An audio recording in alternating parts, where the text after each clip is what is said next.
ఉత్తరాంధ్రలోని ఓ జిల్లాకు చెందిన మంత్రి అంటే అటు పాలకపక్ష ఎమ్మెల్యేలకు గాని ఇటు అధికార యంత్రాంగానికి గాని ఏ మాత్రం విలువ లేకుండా పోయింది.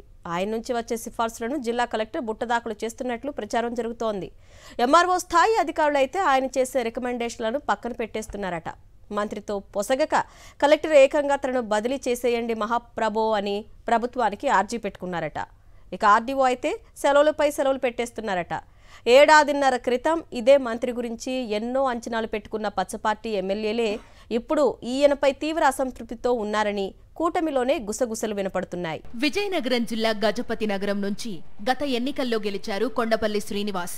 చిత్రం ఏంటంటే ఎన్నికలకు ముందు వరకు కొండపల్లి శ్రీనివాస్ అమెరికాలో సాఫ్ట్వేర్ వ్యాపారం చేసుకుంటూ ఉండేవారు. అమెరికాలో తెలుగు ప్రజా సంఘాలకు ప్రతినిధిగా ఉండేవారు. ఇవన్నీ చూసే చంద్రబాబు నాయుడు కొండపల్లికి టికెట్ ఇచ్చారు. ఎన్ఆర్ఐ కాబట్టి రేపన్న రోజున నియోజకవర్గానికి పెట్టుబడులు తీసుకురాగల చొరవ ఉంటుందని అనుకున్నారు.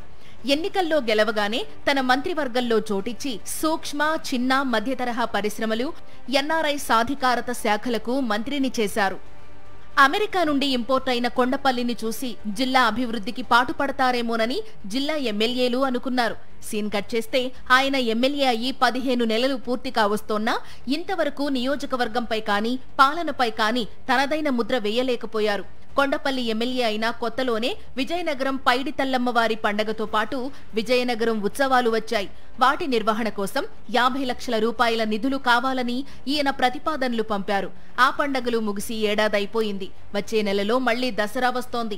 ఇంతవరకు నాడు ప్రతిపాదించిన 50 లక్షల రూపాయల్లో ఒక్క రూపాయి కూడా ఎమ్మెల్యేగా కొండపల్లి సాధించుకురాలేకపోయారు. జిల్లాలో రైతులు ఎరువుల కోసం పడిగాపులు పడుతున్నారు.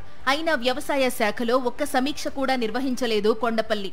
15 నెలల కాలంలో 1-2 సార్లు మాత్రమే కలెక్టరేట్లో అధికారులతో సమావేశమయ్యారు. దీంతో కొండపల్లిపై విపక్షాలు విరుచుకుపడుతున్నాయి. ఇంత అసమర్థత ఏంటని నిలదీస్తున్నాయి. మంత్రిగా ఉంటూ కనీసం తన జిల్లాకు కూడా ఒక్క పైసా నిధులు తేలేకపోయారని ఆరోపణలు ఉన్నాయి. జిల్లాకు సంబంధించిన అభివృద్ధి కార్యక్రమాల ఫైల్స్ కూడా సచివాలయంలో క్లియర్ చేయించుకోలేకపోయారని సొంత పార్టీ ఎమ్మెల్యేలే నిష్ఠూరమాడుతున్నారు. ఈ వైఫల్యాలకు తోడు అధికారుల వద్దకు అడ్డగోలు సిఫార్సులు పంపుతూ ఉండడంతో జిల్లా కలెక్టర్ ఈ జిల్లాలో ఉండలేను మహాప్రభు అంటూ బదిలీకి ప్రయత్నిస్తున్నట్లు అధికార వర్గాల్లో ప్రచారం జరుగుతోంది. ఇక ఆర్డీఓ అయితే వారం రోజులు డ్యూటీ చేస్తే ఓ 15 రోజులు సెలవుపై వెళుతున్నారు. మంత్రితో పొసగకపోవడం వల్లనే ఆయన ఇలా వ్యవహరిస్తున్నారని అనుమానిస్తున్నారు. ఎంఆర్ఓలైతే మంత్రి నుంచి ఏదైనా సిఫార్సు వస్తే చాకచక్యంగా తప్పించుకుంటూ ధన్యులమనిపించుకుంటున్నారు.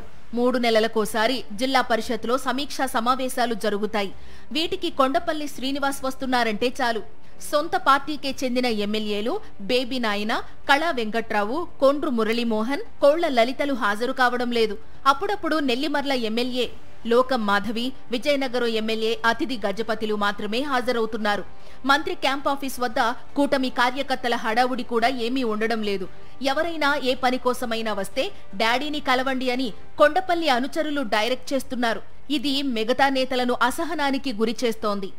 జిల్లా అధికారుల వద్ద మంత్రి కొండపల్లి శ్రీనివాస్ సిఫార్సులు పనిచేయవనే ప్రచారం జరుగుతుండటంతో అటు రాజకీయ నాయకులు, కార్యకర్తలు, ఇటు ఉద్యోగులు కూడా మంత్రిని పట్టించుకోవడం మానేశారని తెలుస్తోంది. విజయనగరం జిల్లా రాజకీయ చరిత్రలో ఇంతటి బలహీనమైన నాయకత్వం, విఫలమైన మంత్రి ఎవరూ లేరని స్థానికంగా చర్చ జరుగుతోంది.